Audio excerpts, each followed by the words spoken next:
Hey, welcome back once again to another exciting and informative Bass Gear Magazine review. I'm Sean Fairchild, and today we're looking at the IK Multimedia ToneX ONE pedal. Here we... wait for it. Go!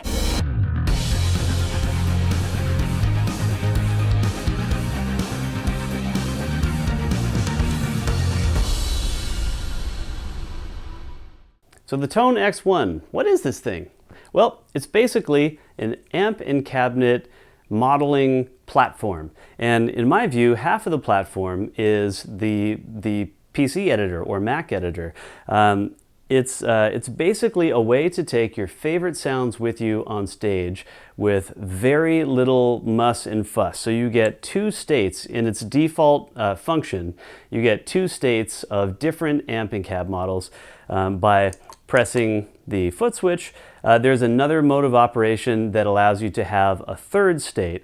But everything on here does double or triple duty. The pedal is so small, everything has to have multiple functions. So the primary knob here is both gain and volume, and there's a different way to access those parameters. The micro knobs are bass, mid, and treble as their primary function, but they also control compressor, reverb, and the gate effect as a secondary function.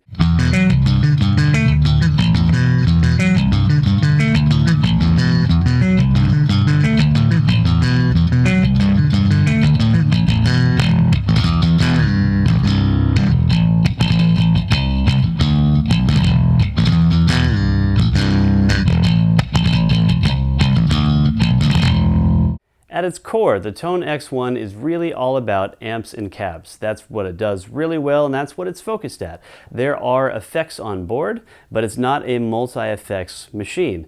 It excels at driven tones. That is the bread and butter of the ToneX ONE.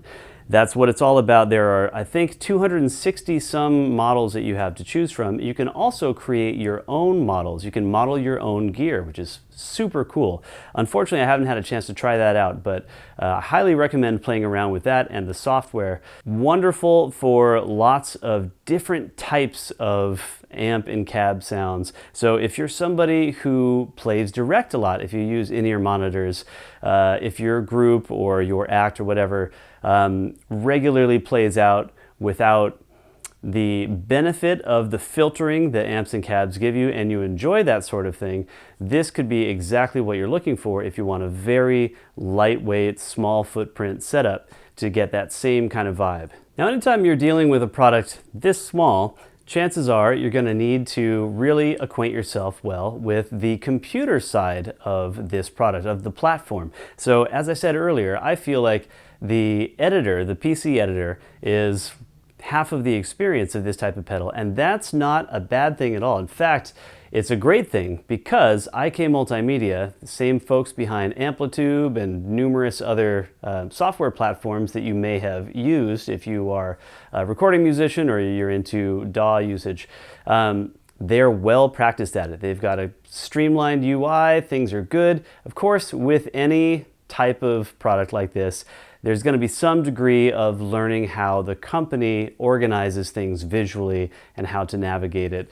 But they are certainly not new to this game. So with that in mind, let's check out the PC editor and see how that looks. All right, and welcome now to the PC editor portion of our program.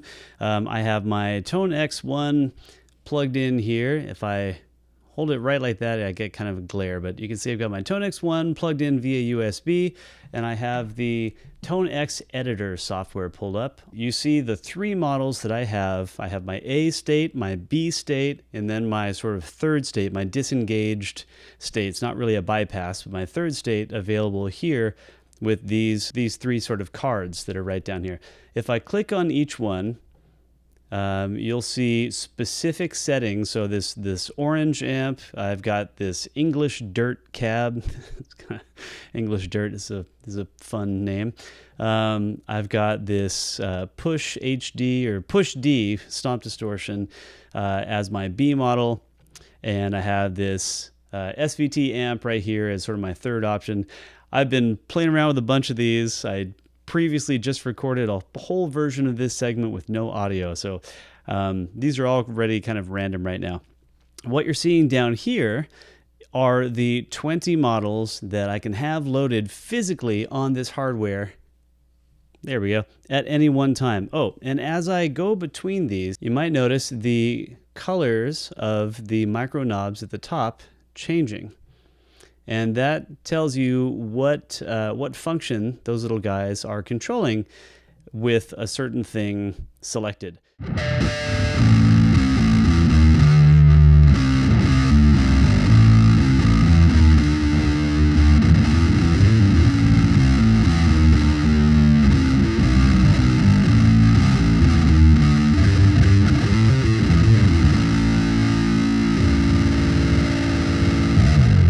You can have these 20 different settings on the pedal at one time. So this is 20 pairs, I suppose not necessarily pairs, because I've got 3 items, but 20 sets of settings that you can toggle between.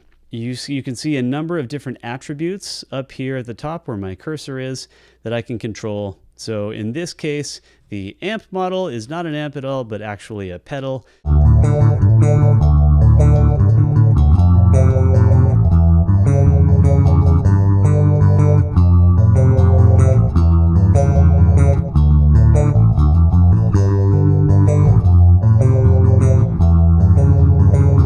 Where we have access to other types of effects are here in these last 4 blocks. So I can control a variable compressor, turn that guy on and off, and then change elements about the threshold and gain, attack, whether it's pre or post. I can do the same thing for modulation, and we're given 5 different effects there. I really like rotary sounds. I love Leslie sounds. They're just so cool. We got a couple different options for delays, a digital or a tape delay, and then normal or ping pong. And again, we can sync it. We can go pre or post, various parameters here that we can change. And the reverb, we've got 4 different kinds of spring reverbs, a room and a plate. I love plate. I love that shimmer. I love plate. I love lamp. I love plate. It's great. Plate's great.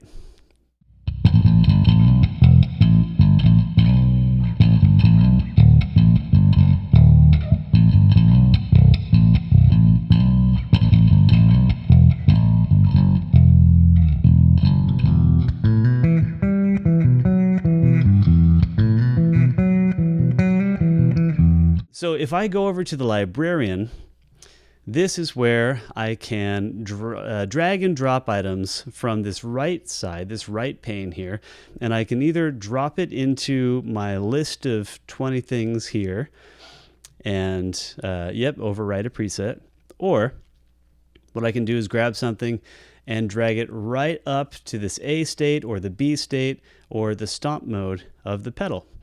So I could do this, for instance, and my orange 50 changes into a full tone, full drive 2. Nice. I've got lots of distortion going on, which is the way I like it. You can change the colors of these knobs, which I think is really cool. So that helps you differentiate between your different presets, your different models. If I wanted to go here to this SVT model here, I can change this. Right now it's set to be orange. Actually, here, let me see if I can, we'll just load this in. And I'll go to this A side. So they are orange right now. Ooh, that doesn't come through very well. So let me make a really dramatic color change that you will hopefully notice in real time. I'm going to switch them to being blue, as you can see I'm doing right here in the menu, and bam, they're blue. So that's pretty cool. I like the ability to do that. So that is a look at the ToneX Editor app. Well guys, thank you so much for joining me once again. It's been a while, I feel like, since we've been able to share this space together in your car or on the train or in the living room, wherever you happen to be. Make sure to go to bassgearmag.com to read the full written review. There's tons more information there, specifications, all kinds of good stuff. Since you're watching this on YouTube, make sure to hit the like and subscribe buttons and bells and all that stuff, because, I mean, NAMM is right around the corner. There's going to be tons and tons of good gear goodies, and all kinds of fun things. Make sure you've got those notifications on. I'm Fairchild. Once again, thank you for joining us. I'll see you next time.